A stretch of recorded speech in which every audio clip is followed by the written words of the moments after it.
This session is called the Education Pipeline, and there's been a lot of discussion, of course, earlier in the day about pipelines. It's obviously a very key topic to the issues that we're addressing. So our chair is Dr. Bobby Chirini. He's a Deputy Director of Questacom. She's standing right here. And then we have Professor Lynn English, Professor Manjula Sharma, Peter Thompson, Dr. Michael Myers. So I won't say any more and hand it over to Bobby. Thanks very much, everyone, and acknowledging traditional owners of the lands that we're meeting on, and acknowledging also the work that we do extends across so many traditional lands, and that engagement with First Nations Australians and knowledge systems is one of the great challenges that we have to address. We'll come back to some of those challenges at the end of the session. Just a few brief remarks from me before we get into it, and Peter Thompson will be our first speaker. The next session is going to showcase a large number of initiatives that we know have got evidence of effectiveness. They're focusing in both the primary and secondary education space. And I just want to also mention some of the things that we won't be covering in this session. We heard today about the engineering pipeline being a whole of life and a lifelong learning proposition. And we had questions this morning that relate to how we can ensure that STEM and engineering engagement begins in the earliest years. So we're not talking about early learning programs in this session today, but at the moment, and in Australia at the moment, there's very few actually that do target the early learning years, and it's a big gap for us to try and address collectively. We've heard the argument that young children are naturally emergent engineers, and this may be true, but there is plenty of evidence to say that young children at the age of about 3 or 4 are already starting to self-exclude from STEM. They have got a range of opinions, and our data at Questacon is sort of showing this even from engaged families who are volunteering into programs. They're interested in what they're interested. They know what they're interested in. They've got ideas about what they're physically or socially able to do, and they're starting to see themselves in the future. So around 1/4 of kids under the age of 6 are saying STEM is not for me. Right, this is a huge problem for us to try and address right before we even get into the primary school years, let alone as that leaky pipe widens through the years. So there's still a significant proportion of young people who don't feel positive, and the initiatives that we'll talk about today will look at ways we can address those feelings of agency, identity, enjoyment, because all of those are critical to those future STEM careers. And we've got some exceptional evidence bases coming through in the programs today. And without further ado, we'll hand over to our first speaker, Peter Thompson. Thanks, Peter.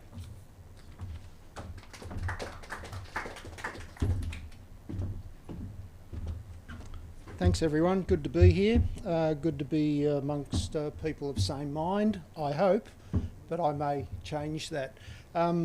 I'm here as Dad Panic STEM, which is my semi-retirement occupation. What you see on the screen is more of me. I was a teacher, like Scott Sleep, an engineering teacher, a TAS teacher as we called in New South Wales for 35 years, and then I became the board inspector, and yes, I'm an inspector and I'm here to help you. So that gives you a little bit more detail about me. I was a STEM teacher, I always was, when I did my training, and you'll see a little bit of that later. STEM was, wasn't known as that name that Ramley decided to invent some years ago in the National Science Foundation in the US. But, what I did with Year 7 kids was about STEM education, because, when I gave them a piece of acrylic and we talked about cross-linking and the science of that, we did that. And when I talked to my engineering studies students about moving from shear force diagrams to bending moment diagrams, we talked about integration, and I got them to write a bit of code that could do that. I didn't realise I was teaching STEM, but it appears that's what I was doing in those days. And fortunately for me, I had some good training. Just a bit of clarification so we're all on the same page here. School curriculum in Australia is the responsibility of the states. Even though we have an Australian curriculum, the states decide what they will teach, and they may or may not adapt and adopt the Australian curriculum. It's up to the states to do it.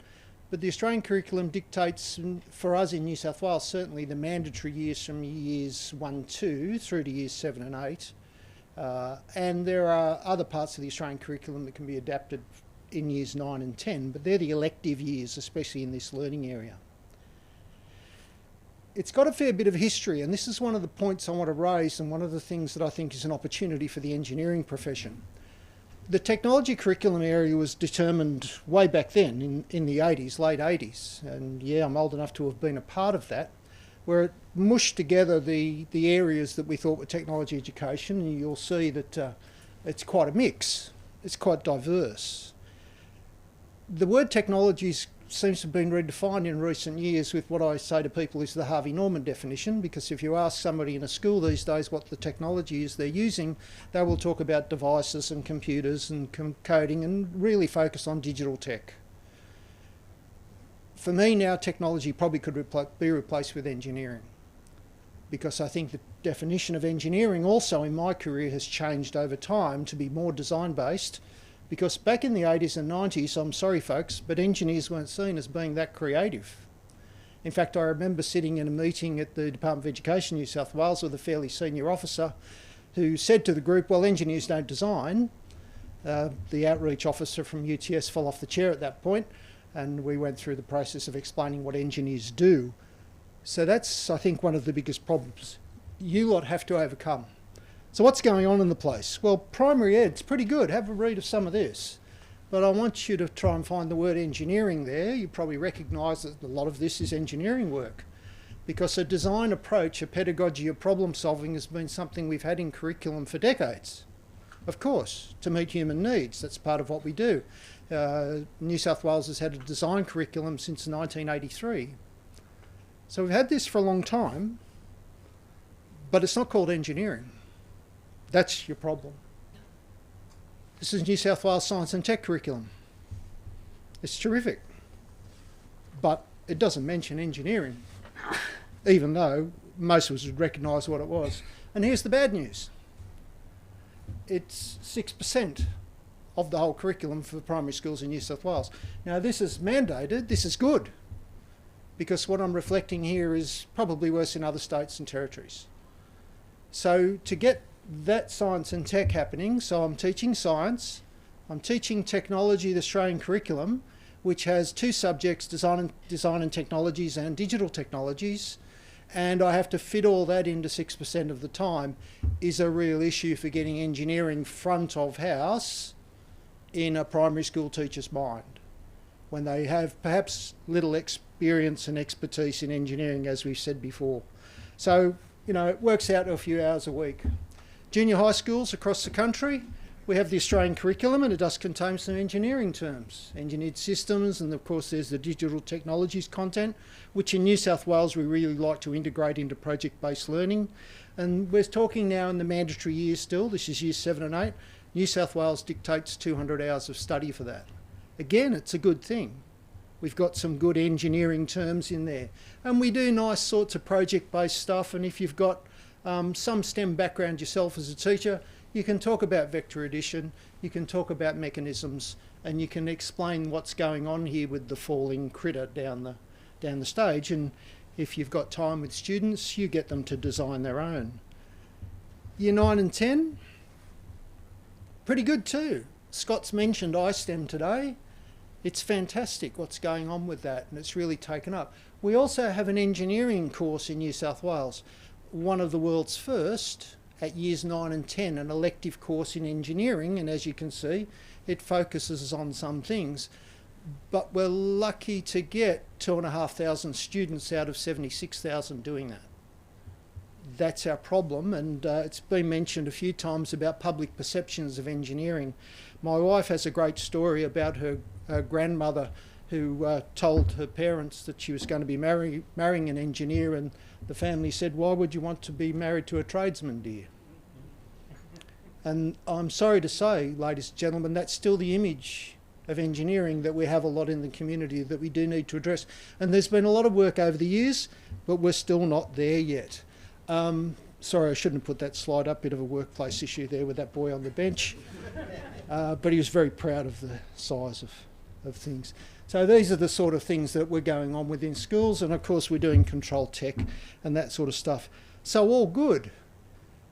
However, engineering is not prominent in the language of even the faculties now of what I call technology and engineering, design, technology and engineering. The language of engineering is not common. So not so good news. As Scott mentioned, we're really struggling to fill positions in schools. We're very short on numbers in teacher training. And I think averting a crisis for school education, I'm sorry, we can't avert it because it's already here. I could walk into any school in Sydney today and they'd want to employ me tomorrow because I can teach engineering studies and I can teach software design as well. Those skills are disappearing. But again, a bit more good news. We were the world's first to have a senior engineering curriculum. 1966, it was called Industrial Arts in those days, and that's what I was trained as, an industrial arts teacher. So that's pretty good. Learned a bit good things, went well, and that course is still running. This is the current content, and it's up for review, as Scott also mentioned earlier, up for review in 2 years. And please be involved because we do need to modernise it. We wrote this in 1983. The world's changed a little bit since then. I just wanted to tease some of you and put in a few multiple choice questions in case I was a bit boring. You can occupy your mind and try and solve some of those. So things are good, aren't they? Yeah, they're pretty good. We do some pretty cool things. We cover telecommunications and that sort of stuff. The numbers are okay too. Not a right trend, but we're still only 2,500 students doing engineering studies at the HSC out of 80,000 students doing the HSC. It's good, but it needs to be better. And again, it's that word, engineering, is not so common and not so well understood in schools by administrators who typically are not of an engineering brain. They're typically of a social science background or English history and that sort of thing who get those positions. So to explain to them the learning that goes on is difficult.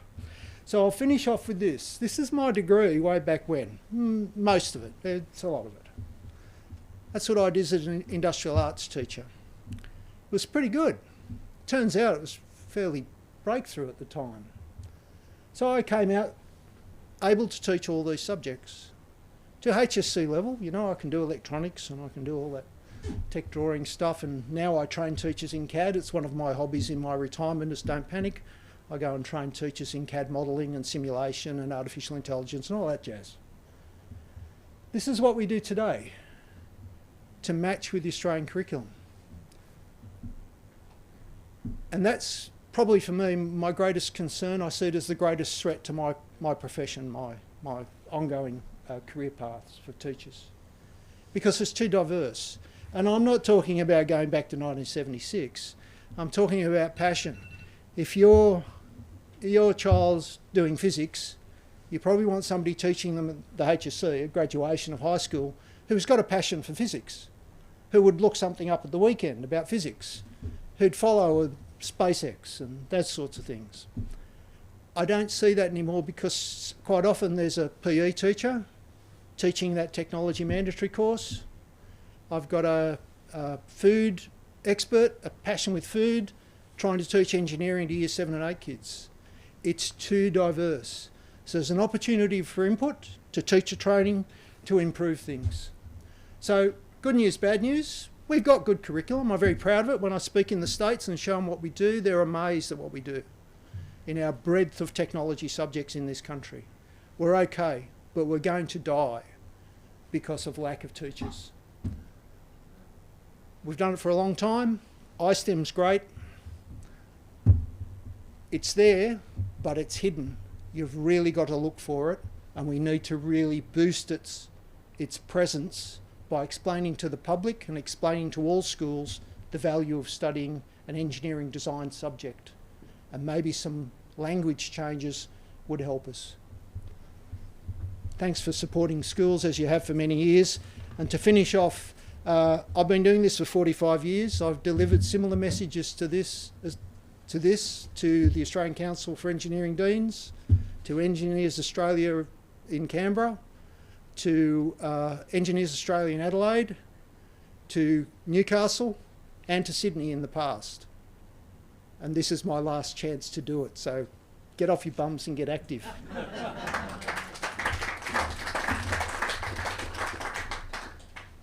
Many thanks, Peter, and you can start to see we're starting to unpack this crisis in a few different dimensions when it comes to the pipeline. Next up, we have Professor Manjula Sharma to dig into some more issues around the teachers' participation in STEM. Thanks, Manjula.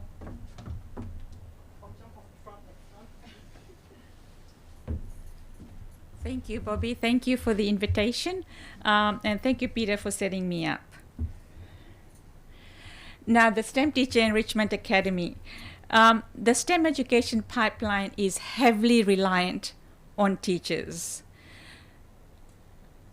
Is there some way of getting teachers to collectively work on STEM, getting their students to do STEM within their schools, while at the same time covering mandatory curriculum? And that's what I'm going to talk about.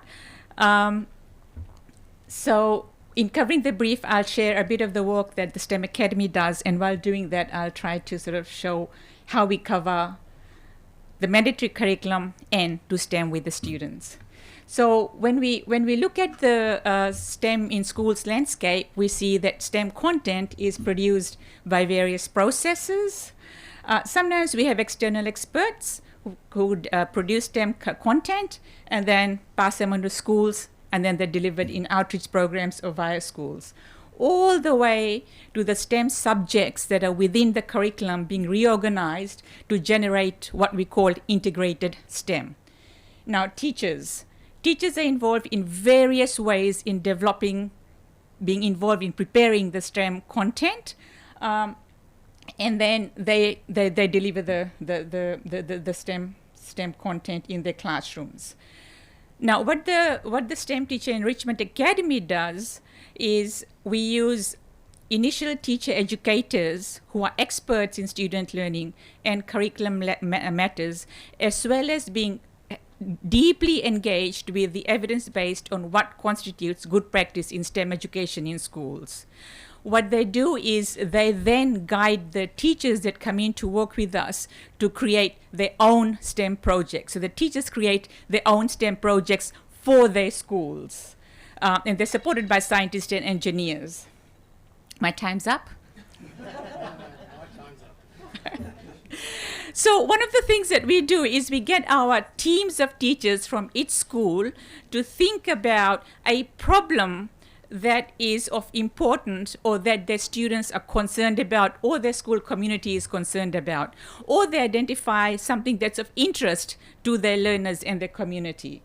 And then around that local problem or something of interest, that team of teachers from that school create a STEM project that meets their learner needs, that is locally situated, that is relevant and appropriate to their particular school and their learners and their context.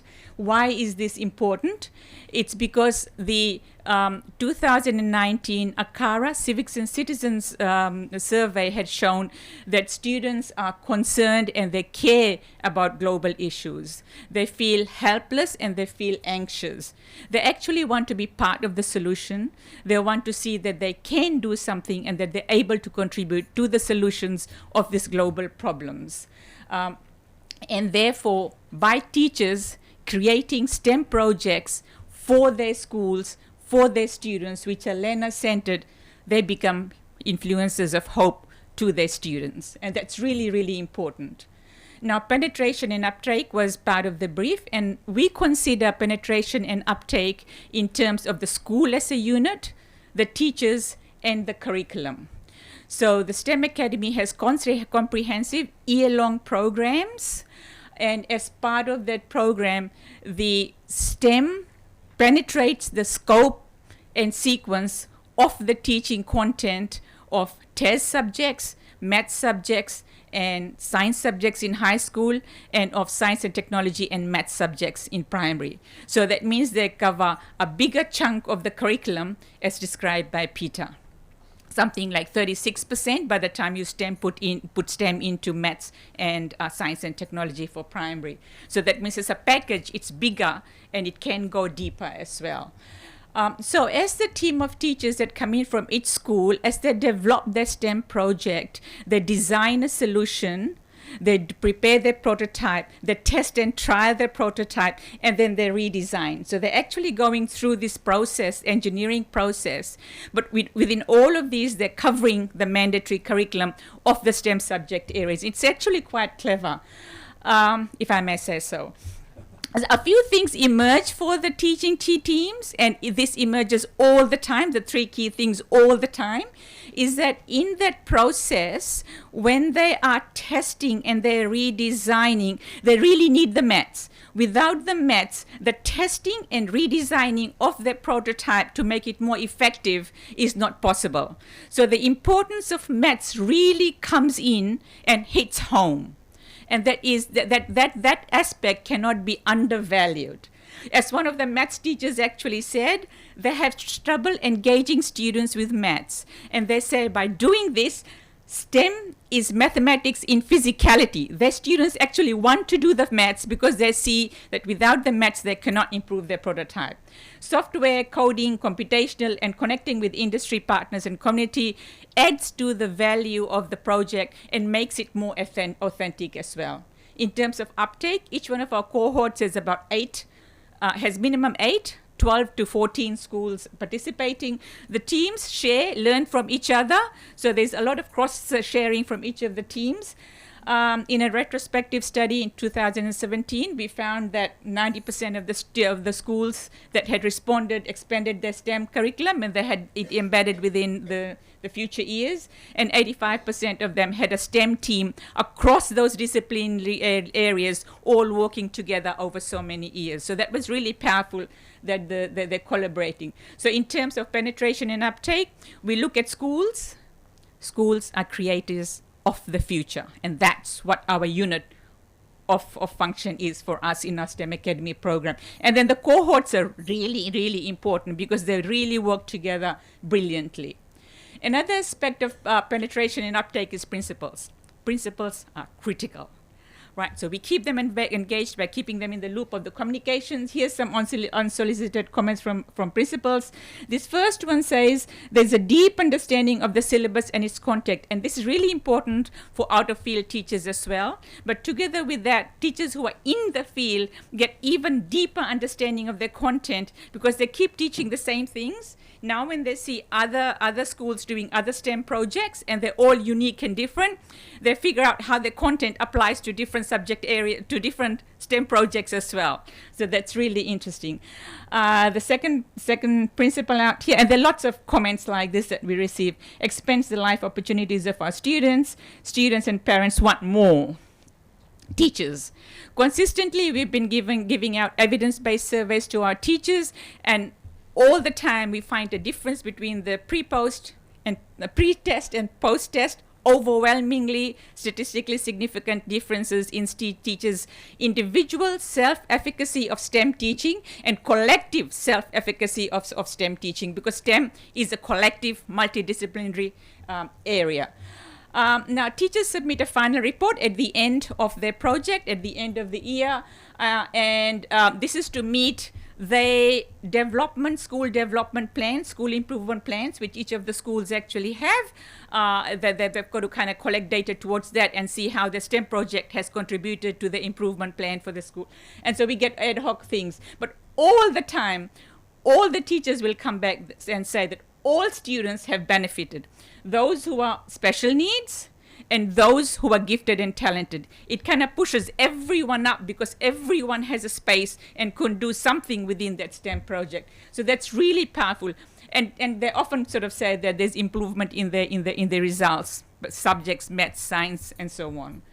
And overwhelmingly, skills. And the schools use 4 C's and 6 C's. So when you talk about taxonomy of skills, make sure it aligns with what the schools do. Well, this is my advice, not make sure, right? Because if you develop a taxonomy which doesn't align with the schools may not pick it up. So the schools use 4 C's, 6 C's, and they work brilliantly for the schools because they're measurable and they're on their targets. Every now and then, the school reports will mention that their subject areas have increased. For this particular one, noted that the science subjects had doubled. pre-COVID to post-COVID, and then they've now got students doing engineering, science, and software design and development, which was a subject that wasn't offered before this term. Hot off the press. Okay, so hot off the press, we have engagement surveys, and in this particular survey, we've got students coming up and showing that their behavioral engagement has improved dramatically. How many teachers are we actually we are training? Early years was smaller numbers, and this was because we had our Faculty of Engineering Education staff members who wanted a program that worked. Right now we've got about 249 teachers from 52 schools and upwards of 30,000 students. So the teachers work in collectives. We've got this school which has indigenous students, 60% indigenous. They had a big problem because they had K-12 students with no laptops. We connected them with community organizations, and now they've got laptops, and they've got a big project looking at eggs. And they're making chook houses as the prototypes, and it's kind of quite good and fun. So one of the things we are doing is we've created a few questions. What are the names of the jobs that you might like to do in STEM? Central schools are unique to the regional areas, and these are the kind of things that we can get from students. They want to do engineering and vet science. Engineering because it's fun and I love animals and I want to save them. Architecture and so on. So it's kind of, we're feeding the idea that there's engineering. I've got a few more slides, but time's up. I'll just go through to the last one. Secondary regional. What we're finding is that there are schools which are not that far away. If you look at the orange out here, this is where we hold our workshops in Ballina, 50 kilometers and then 100 kilometers. And we're finding that there are schools that are not far away, which really have a diverse student population. And the students come back and they say, don't want to be involved in STEM, so the teachers get devastated, and then we've got to go back and work with the teachers to figure out how to get the students engaged. So that's a regional secondary example. There are more regional schools of this type that are of this type, so regional does need special treatment. And then the thing is, where do they start and how do they start? So unmet demand, what we're finding, and this is what Mary McCain had said in the morning, is that we find that in the Sydney area, again, look at the circles, there's schools which are on the outskirts, which want to participate in the program, and they miss out. There's a gap. We've got the metropolitan main city center schools are getting attention. These schools are in the gap. Regional schools really want the face-to-face PD. We want to meet the school improvement plans. That's what teachers are about. There's a whole new range of positions that have been created in schools, leaders of learning and innovation who really want to be involved to find out how to improve their school programs. And funding is one of our major problems. So we've actually got minimum funds, and next year we're not offering secondary. So that's a big issue for us and for many other programs like us. Thank you.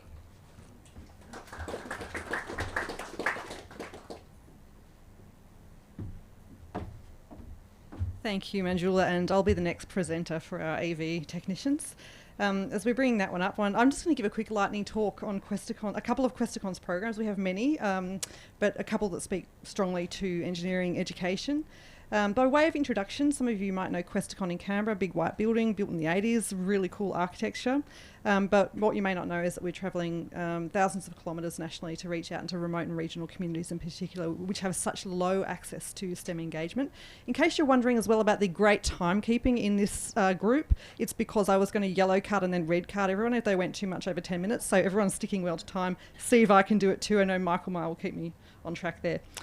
So as we go through, Just a quick note about how Questacon operates nationally. A few years ago, we developed a real sort of deeper perspective on what it means to have a national presence and tackle these issues. So 2 elements to point out. We operate in 2 main modes here. One is about building sparks of inspiration, and this really looks at interest, enjoyment, initial understanding, initiating new skills, and increasing immediate agency and in connection in with STEM activities. These kind of activities, they pass through, they're quite transient, but they really excite the imagination of students and teachers and parents and carers as well. The other mode is the build mode, which looks more at co-design, building capacity and increasing STEM connections within communities. This is more about repeat visitation. It's more about increasing capabilities at local level. And that's where we have repeat and long-term engagements with the same cohort of participants. And it was great to hear, Manjula, some of your comments about what happens when you have a long engagement with educators and students within the system. So 2 examples I wanted to draw on today in our educator programs and our innovation programs. Our innovation programs are focused on helping students directly to try out their problem solving and collaboration skills through engaging hands-on projects. We're looking at increasing enjoyment and awareness of how STEM applies to real-world problems. It aims to engage students into possible future careers, but it is a spark model. It's quite short. These might be workshops of just 1 to 2 hours in schools with teachers, where we're really getting students to shift their ideas about what it might mean to be practicing STEM, and we don't call it STEM. We talk about the design process and more about that in a sec. The second one, in terms of the educator programs, is really built around building understanding, skills and capabilities, and particularly there is a crisis we have here which is in teacher confidence, and the Engineering as Elementary program really addresses that idea of reducing the barriers to feeling confident and comfortable in introducing engineering concepts to the classroom. All of these programs are founded around introducing real-world ideas and examples of how engineering concepts can be applied in the real world. So a little bit about that engineering design process. This is how we work with that model for teachers. Remembering, as I said, many teachers, and I think this came up this morning, have no connections with working engineers. They don't really know what it is. It's not its own curriculum area. But what we do say is use this model of the design process to help you engage with what it means to be practicing and applying STEM in the real world. And we found this model to be really effective at engaging teachers.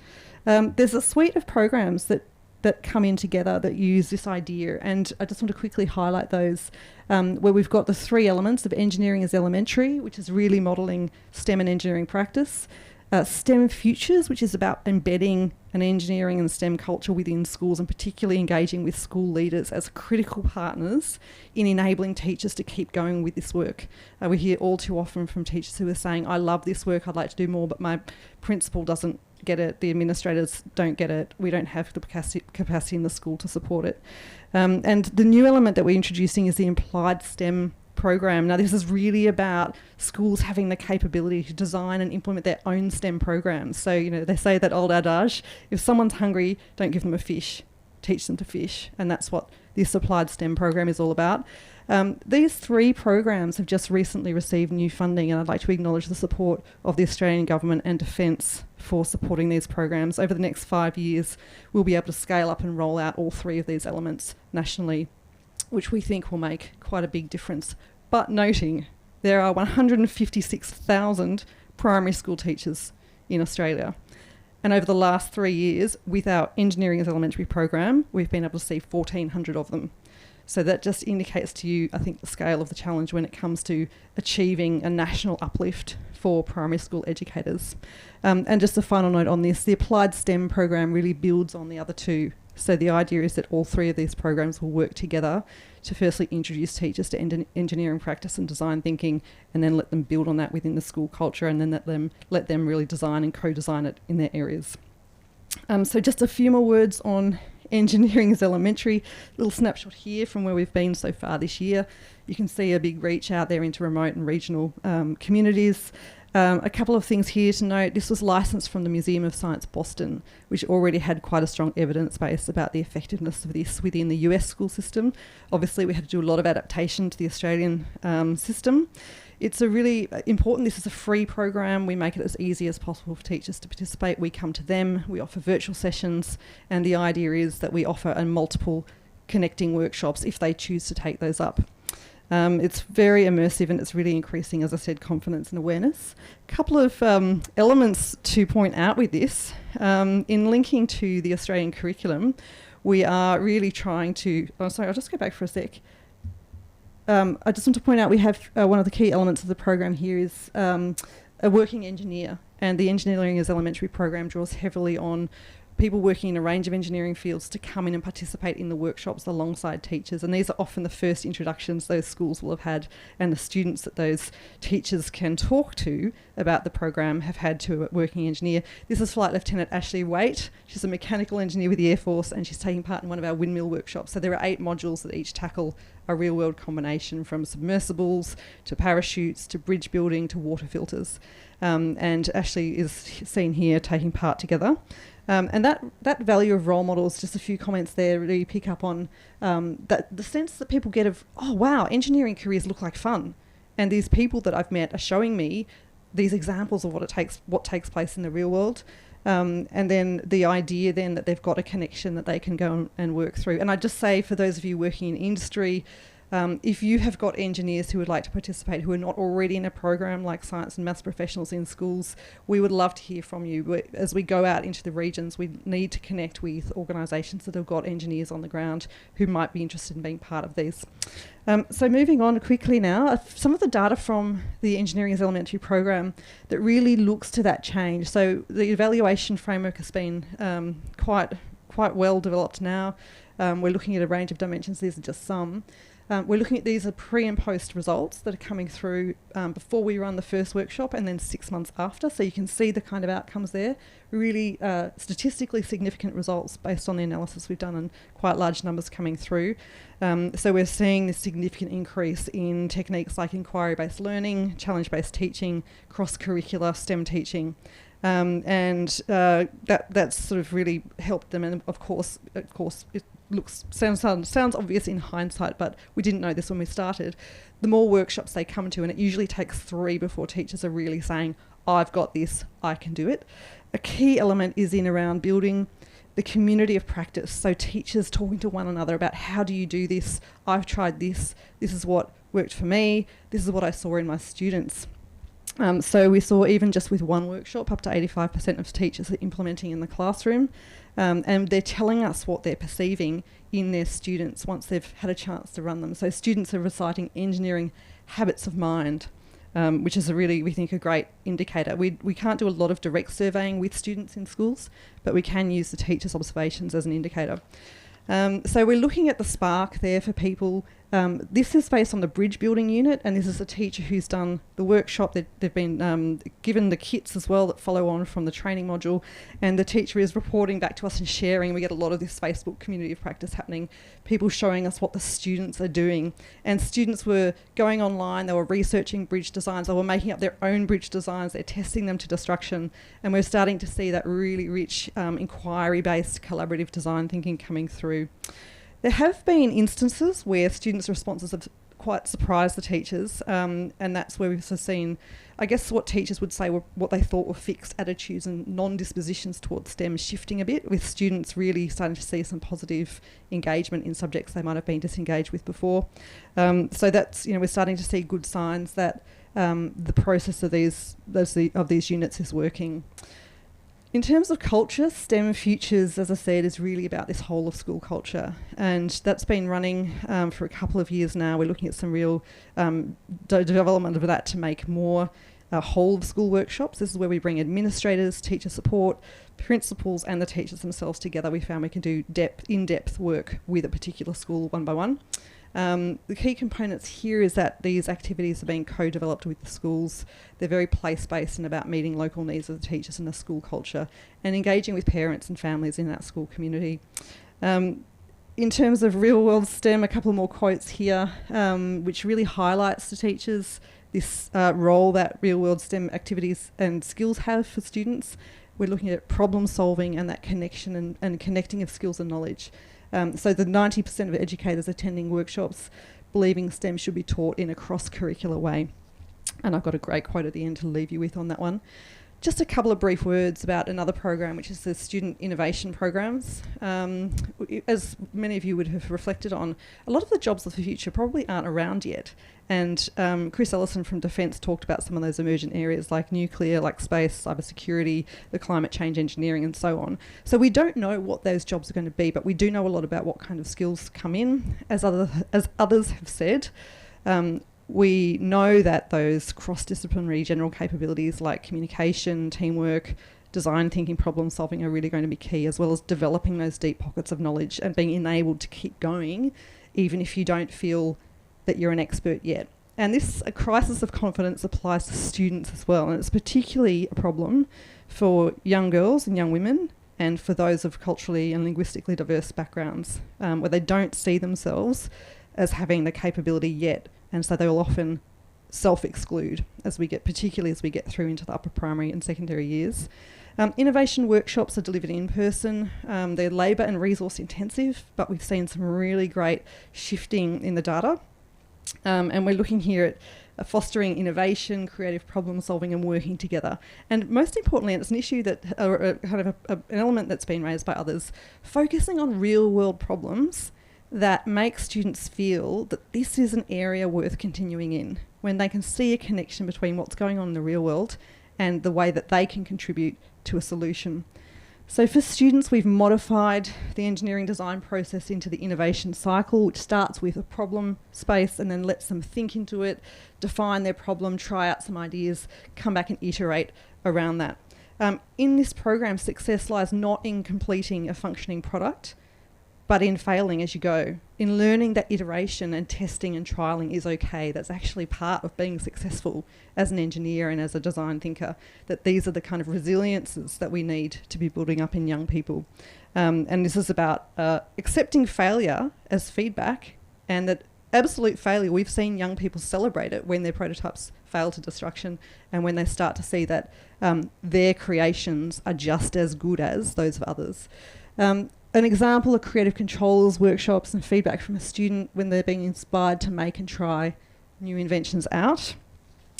Creative controllers is just one example. So this is an example from a tour in June this year. We had 2 teams of 2 presenters, 48 workshops in 3 weeks to 900 students and 76 teachers. That's a lot of throughput. But we're talking, as I said before, about a drop in the ocean. But we do know the meaning for these students, many of whom have never had a go at these kind of hands-on activities in the classroom. They do make a difference to how students feel. And when we're looking at the enterprise skills and capabilities coming through, these are the kind of domains we're looking at fostering that help them to see themselves as having agency and self-efficacy as being problem solvers and solution finders. Some of the data from that looks particularly at interest, which impacts engagement. And this is data from students aged 12 to 16. This is showing us around 30% of students were extremely or very interested in STEM, and 25% of totally uninterested students becoming more interested in STEM after the workshops. Important connection here, young women and girls were similarly inspired to males despite reporting initially much lower interest. So if we can boost interest, we can boost that sense of identity and efficacy, and that opens the door to other programs. So when we're looking broadly at QuestCon's remit, we're looking to, obviously that reach, we're looking to empowering students into the future and developing their own ideas. Economic growth, this is in here because we look to see students staying in their regions and applying their skills on problems that affect their communities that they really care about. And we often know also from the data, most people, 90% of people will grow up or return to the area they grew up in. So looking at regional economic growth and how these skills really contribute to employment, and then that lifelong, as I said, opening the doorway to lifelong interest. And finally, just a little note from one of the teachers in the program that talks about that their feeling is it's not that they need to have engineering as a separate area of the curriculum, but they see it being manifested as a way to integrate science, maths and technologies. And their ability to do that and make that translation for us is absolutely key. I will stop there, and I will welcome to the stage our next speaker, Michael Myers, OAM. Thanks, Michael.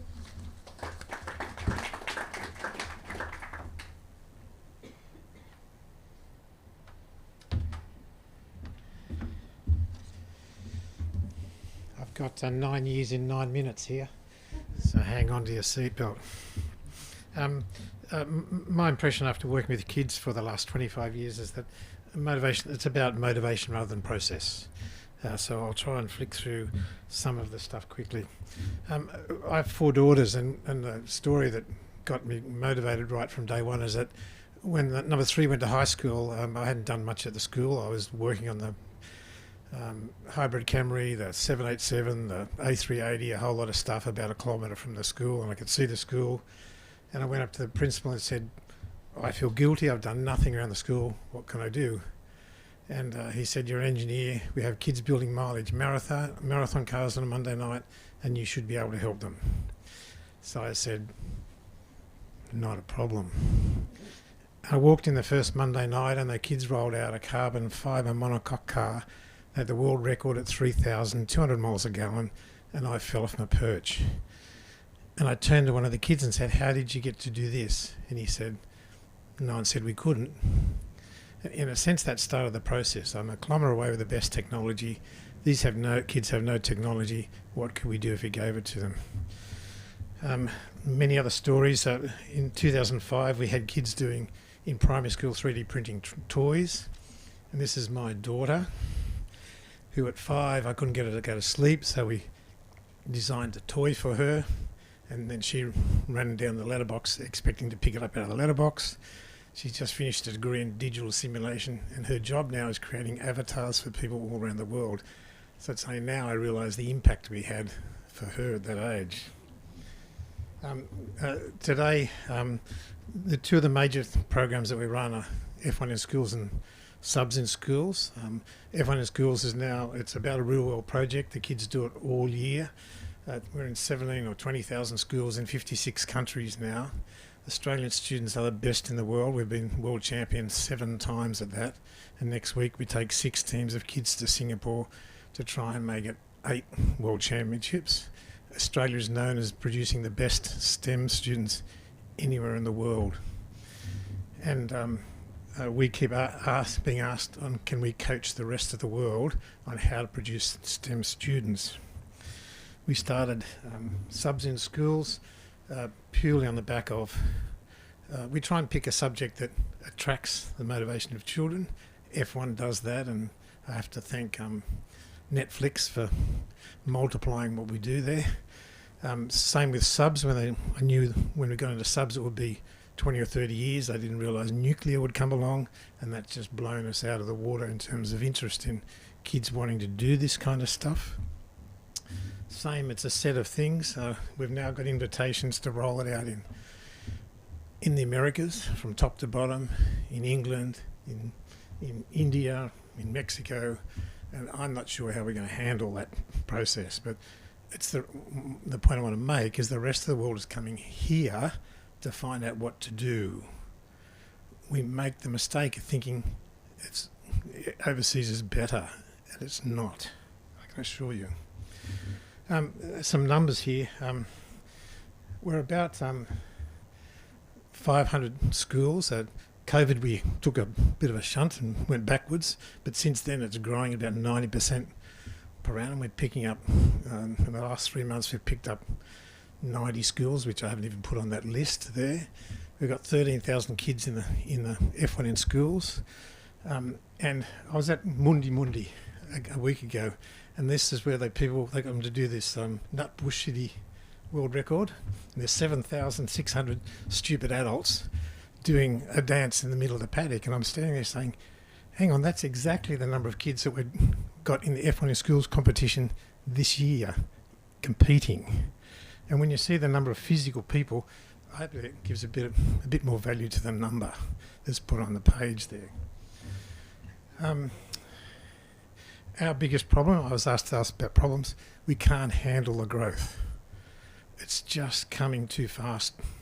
We have 6 people full-time, and we have 650 volunteers that help us, and we just cannot handle it. That's our biggest problem. So why are we successful? I should point out, we use portfolios as one of the measurement exercises. I'm going to leave some portfolios on the desk there for you to look at in a second. This is an F1 Schools team. I think every time I show this to an engineer, they're embarrassed that they can't do this level of work. This is year 10 students. I sent this down to Alan Finkel a month ago, or a couple of months ago, and he couldn't believe it. He said it's better output than they were producing out of Monash final year engineering students, and they're year 10, 16, 17. We'll come back to that. I started when we went for money and government says, where's the research? I said, there isn't any, we better do some. So I did a PhD in understanding the motivational drivers of children's career decision choices.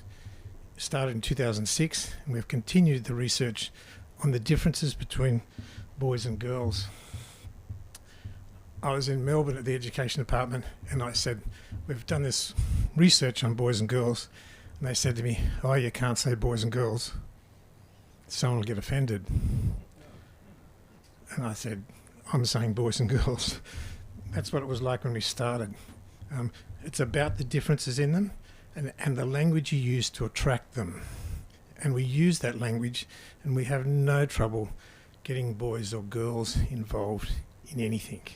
If you get the language right and you understand the fundamentals of the differences, the way boys and girls communicate and want to be spoken to, it has no trouble. I need an hour to talk you through that. I don't have an hour.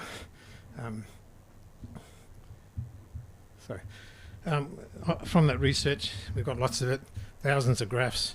I just pulled a couple, but the one that's important here, 53% of kids want to be engineers. Okay, we do this every year. It's actually been higher than that before COVID. We have no trouble getting, of those 7,000 kids, wanting to be engineers. It's a piece of cake. But we do it by motivating them, not by imposing on them our perspective or point of view. Oops, how do we go back? All of the curriculum material for the programs have been written around the national curriculum. The University of South Australia does that. Now all pre-service teachers for design and technology in South Australia do both subs in schools and F1 in schools as part of their training, because it seems to be the best tool they've got to do that. The areas that you can probably not see here, but we've mapped that to what industry wants and the skills that come out, and it seems to be all working really well. I was asked to point out what is it that we want, or what is it, so I've called them my takeouts. Number one, stop looking overseas. The solutions are here. The rest of the world's coming here to find out about them. So how about we stop this tall poppy stuff and start believing that we are good at things, because we are the best. We need to collaborate with people. So often everyone wants to invent their own solution. We need help. We need to stand on the shoulders of giants when we're talking to government and other people to get things happening. When everyone's running off and inventing their own thing, you end up with 50,000 different solutions and not one of them's working, and not enough money for any of them. We, and I'm being selfish, need people to work with us and help us promote what we're doing and promote the success. There's only 6 of us and all these volunteers. Gender marketing, I think, is absolutely become destructive. And I'll give you my feedback from the research that we do. Boys are saying, why should we try? The girls are going to win. The girls are saying, we're going to win, why should we try? And we're sending it down the spiral. Stop talking about gender. Just talk about how exciting engineering as a profession is. The kids don't need the gender stuff. They don't need the woke thing thrust upon them. If you speak in the right language, you can get the outcomes that you need without playing one off against the other. Educate for trait conscientiousness rather than IQ. No matter the background, no matter the opportunities that they have, the research says that the most significant impact on lifelong success is IQ or intelligence, but it's only 30% of the potential. The biggest potential comes in trait conscientiousness, which is something you can impact. So getting kids to be focused and dedicated and delivering and understand the project, that can make them successful. And that's what's the difference between what we produce and trying to measure IQ. Universities are so focused on an IQ measure, and it's the conscientious bit that really has the biggest impact. Adults should get out of the way. Everywhere we go, an adult's got an idea on what kids are interested in. That's wrong. It's usually, in 99% of the cases, it's what the adult thinks they would like to do, and they impose that on children. If you're going to work with children, do things that the children are interested in. Is that time? 1 second. I picked up something, one quick statement. I picked up something in a book the other day. I think engineers should be leaders, not followers. We should do what leaders do, not what followers do. And the second statement is about this woke thing. Engineers have fallen back into doing what the culture is talking about, and it's destructive. And that comes from Robert Menzies.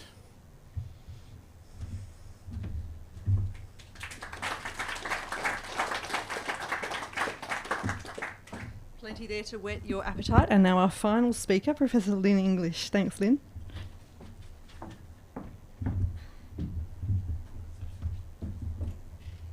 Hi everyone, and thank you for inviting me.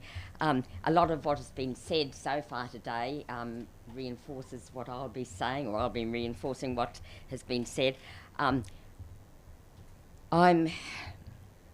Yes, a brief background. I've been involved in engineering. I'm not an engineer. My background is mathematics education and now STEM education. But I've been involved in engineering education for many years now, where I started with my US colleagues who are introducing engineering in schools, such as the authors of Engineering is Elementary. I've been liaising with them for many years. I was fortunate in getting research grants from the Australian Research Council, and also I had support, industry support from the Queensland Department of Transport and Main Roads. They were wonderful.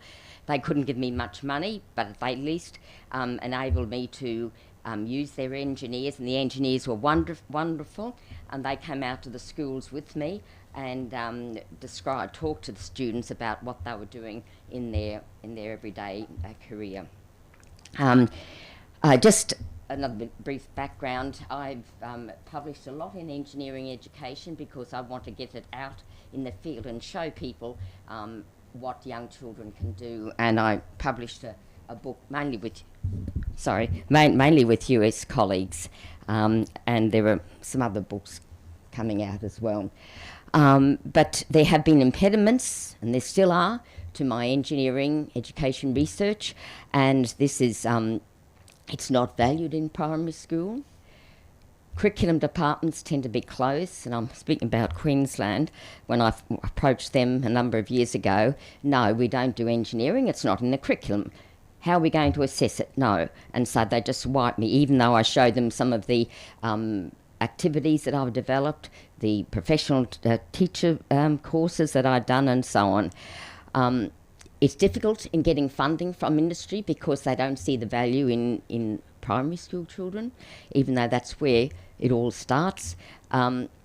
Schools are reluctant to change or introduce anything new. I've always worked in with the school curriculum.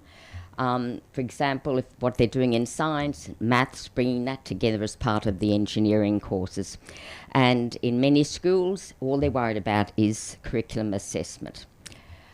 I think we all know why I include engineering, and I found it does contextualise their school mathematics and learning, and develops an appreciation of engineering in the real world. I've always focused on engineering around us, engineering projects in the schools district, and bringing in engineers who can relate to the students, tell them what they're doing.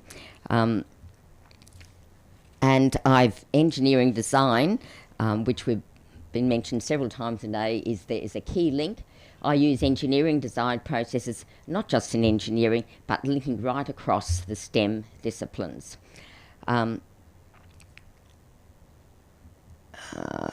Here's just some real-world examples that we always start off with, and my favourite bridge in Brisbane. Some other examples. I love bridges, so good. And that's the engineering design process that we use with the students, and we adapt it according to the discipline that we might be looking at, or the nature of the STEM activity.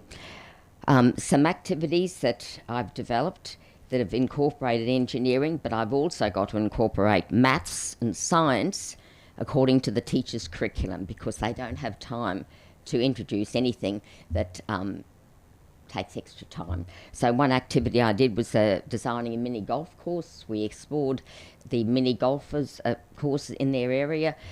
We looked at the background of who's involved in creating them and so on, and students had to design and build their own mini golf course. Another typical example is investigating earthquakes in grade 6 curriculum, the study of earthquakes and other issues pertaining to structure, the land structure and so on.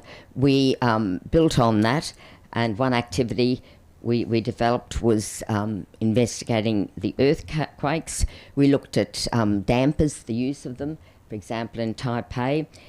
We looked at base isolation and some of the shapes that were used, and we were able to talk about bracing and triangles and so on. So that was bringing in some of the maths and the importance of what factors make the buildings earthquake-proof, including cross-bracing, large footprints, base isolation, and so on.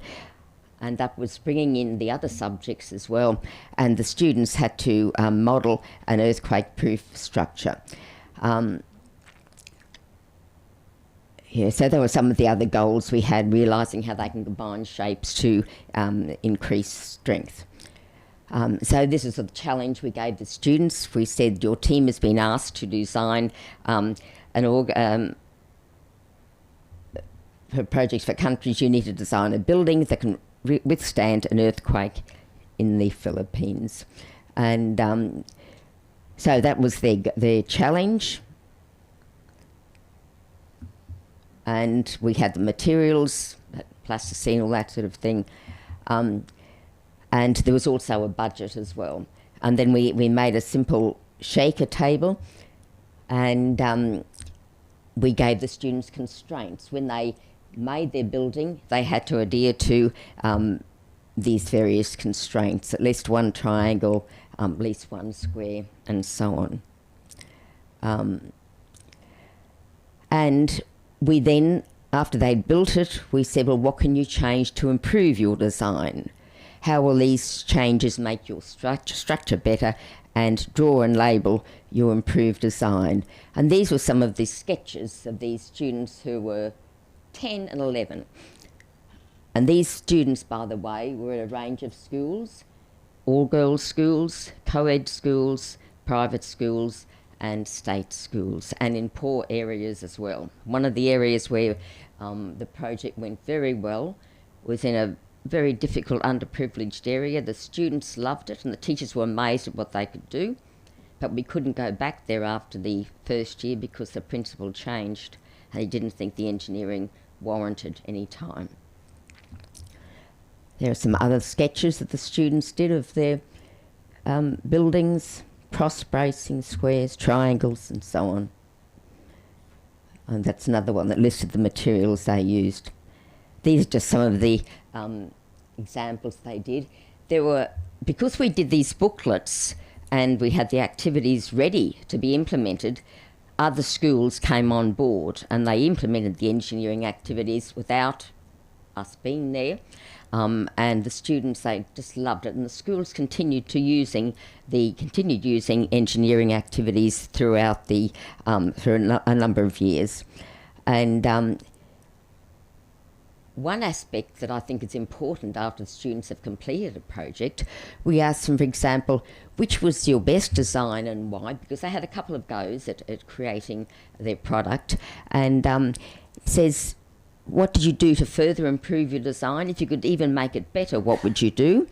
And importantly, we got them to reflect on how are you using your mathematics and science today? And I asked that question after all of the activities in STEM that I implement, because I think it's important that students see what the mathematics and the science are and how they integrate, link in producing the product, and in what ways we're working like an engineer today. Oh, and that's just my website. So in all, the activities that I've done and the research I'm still doing reflects the various points that have been made in the talks today. So that made me feel pretty good to think when I heard some of the comments, I thought, yes, I've been doing that. But it's only me trying to promote engineering in schools, and it's not easy. I wish I had a huge team and lots of money. So thank you. If I make the time.